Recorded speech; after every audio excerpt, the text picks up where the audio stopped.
আজই ডাউনলোড করুন আর এনজয় করুন আপনার পছন্দের শো। আজ তোমার পরীক্ষা ঠাকুর, আজ তোমার পরীক্ষা। কুসুমকে আজ তোমায় বাঁচাতেই হবে। আমি ততক্ষণ অবধি তোমার পুজো করে যাব যতক্ষণ না অবধি তুমি কোনো ইঙ্গিত দাও আমার। সাবধানে সাবধানে মা।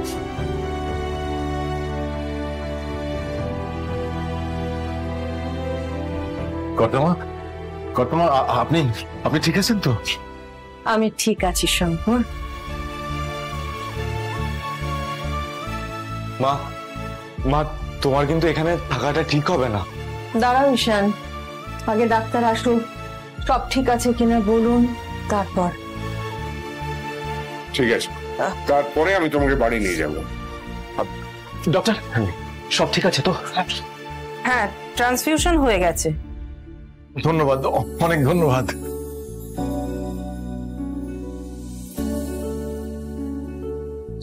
কুসুম ঠিক হয়ে যাবে তো?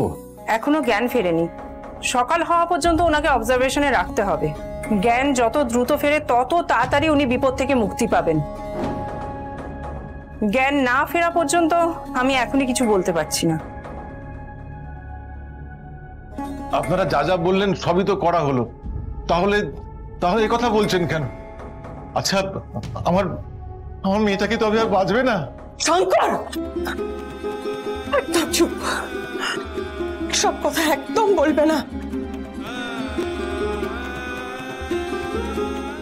কুসুমের শরীরে এখন আমার রক্ত বইছে, ইন্দ্রাণী গাঙ্গুলির রক্ত। আর ইন্দ্রাণী গাঙ্গুলি হারতে জানে না, হারতে শেখেনি, কাজেই কুসুমও হারবে না। তুমি একদম এসব কথা বলবে না, একদম বলবে না। ডাক্তারের কাজ ডাক্তার করবে, আর আমাদের কাজ আমরা করব। আমাদের এখন কি করতে হবে বৌদি? কাল সকাল থেকে কুসুমের নামে বাড়িতে পুজো হবে। রাজ, পুজো হবে। আমরা কুসুমের আরোগ্য কামনা করে দান দক্ষিণা করব বাড়িতে। এটা আমাদের দায়িত্ব। কুসুমের জন্য যা যা করার দরকার তার সব কিছু করবো আমরা। আমরা সবাই মিলে আগলে রাখবো কুসুমকে। হ্যাঁ রাজ, গুরুদেব কি বললেন মনে নেই? ভালোবাসাই হলো আসল অস্ত্র।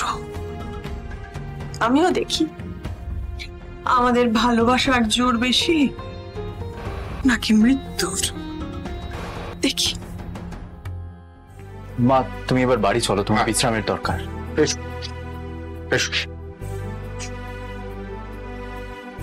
চলো ছোট প্যাকেট, তোমার দিদিকে একবার দেখে আসি। চলো।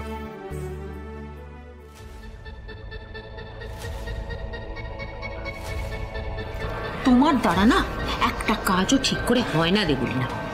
আর যদি দিদি এখানে না আসতো না, তাহলে কুসুমের ওপরে যাওয়ার টিকিটটা কনফার্ম ছিল। আমি কি করবো? হ্যাঁ, আমি তো ঘুমের ওষুধ খাইয়ে আন্টিকে ঘুম পাড়িয়ে এসেছিলাম। ওই আয়ুষ কি ম্যাজিক করলো এসে কে জানে। কুসুম এ বাড়িতে আসার পর থেকে না এবারে সব ছেলেরা ম্যাজিশিয়ান হয়ে গেছে। যাকে এই মেয়ে যদি আজকে বেঁচে ফেরে না, তাহলে জেনে রাখো গোটা বাড়ি ওকে মাথায় করে নাচবে। তুমি এই বাড়ির বউ হয়ে আসবে ঠিকই, কিন্তু রাজরানী হবে ওই কাজের মেয়ে। আর একটা কথা বলি না, এই মেয়েটা বেঁচে ফিরলে না নেক্সট ইন্দ্রাণী গাঙ্গুলিটা কিন্তু ও হবে। আর তুমি কি হবে জানো? মীনাক্ষী।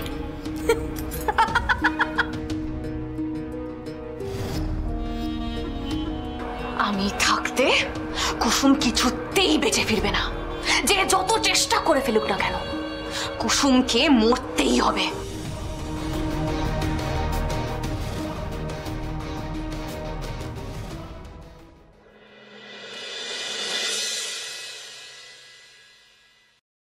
আজ আমি আমার জন্য কিছু চাইতে আসিনি তোমার কাছে।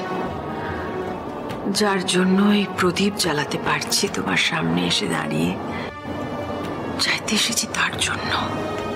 আমার ব্রত যাতে সম্পূর্ণ হয় সেই জন্য নিজের জীবনের ঝুঁকি নিয়েছে ঠাকুর। আমার কপালে বোধহয় মৃত্যু লেখা ছিল। ও ঈশ্বরের সঙ্গে চুক্তি করে সে যন্ত্রণা নিজে নিয়েছে ঠাকুর। আমাকে মৃত্যুর হাত থেকে বাঁচিয়েছে কুসুম। এভাবে নিঃস্বার্থভাবে কাউকে ভালোবাসা যায় এই আমার জানা ছিল না। কুসুম আমাকে ওর ঈশ্বর মনে করে, ঈশ্বরের আসনে বসায়। কারোর মনে এতটা জায়গা করে নেবার ক্ষমতা আমার আছে কিনা আমার জানা নেই। আমি যে রক্ত মাংসের মানুষ ঠাকুর, কারোর ঈশ্বর আমি কি করে হব? শঙ্কর আর ঘণ্ট বিশ্বাস করে যে কুসুমকে ওর ঈশ্বর মানে দেবী মা বাঁচাবে। আমি থাকতে কুসুমের কোনো ক্ষতি হতে পারে না ওদের বিশ্বাস। কিন্তু আমি তো রক্ত মাংসের মানুষ, কাউকে মৃত্যুর হাত থেকে বাঁচানোর ক্ষমতা আমার নেই ঠাকুর, তোমার আছে। এতগুলো মানুষের বিশ্বাস তুমি ভেঙে দিতে পারো না, কখনো পারো না। মিস্টার গাঙ্গুলি, এতক্ষণে ওনার জ্ঞান ফেরার কথা ছিল, কিন্তু উনি তো কোনো রেসপন্সই করছেন না।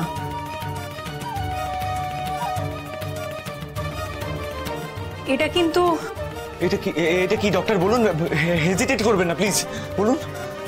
এটা কিন্তু ভালো লক্ষণ নয়। দিদি, দিদি এখনো ঘুমাচ্ছে? সকাল তো হয়ে গেছে। অন্যান্য দিনে আমাকে দিদি বলতো এই কর সেই কর, এখন ঘুমাচ্ছে। ডাক্তার আন্টি, আমি দিদিকে ডেকে দেবো? হ্যাঁ। দিদি ওঠ না, এখনো ঘুমাচ্ছিস, ওঠ। ছোট প্যাকেট, তুমি দিদিকে ভালো করে ডাকো, দেখো ঠিক করে ডাকো, দিদি ঠিক উঠবে, দেখবে। কাল রাত থেকে আমি, বাবা, পান্তা কেউ কিচ্ছু খাইনি, খুব খিদে পেয়েছে রে, ওঠ না।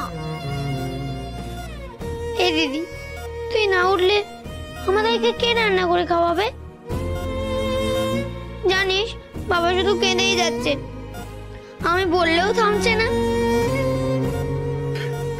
ভাইদা, এই ভাইদা, যতক্ষণ ঠিক হয়ে যাবে তো রে।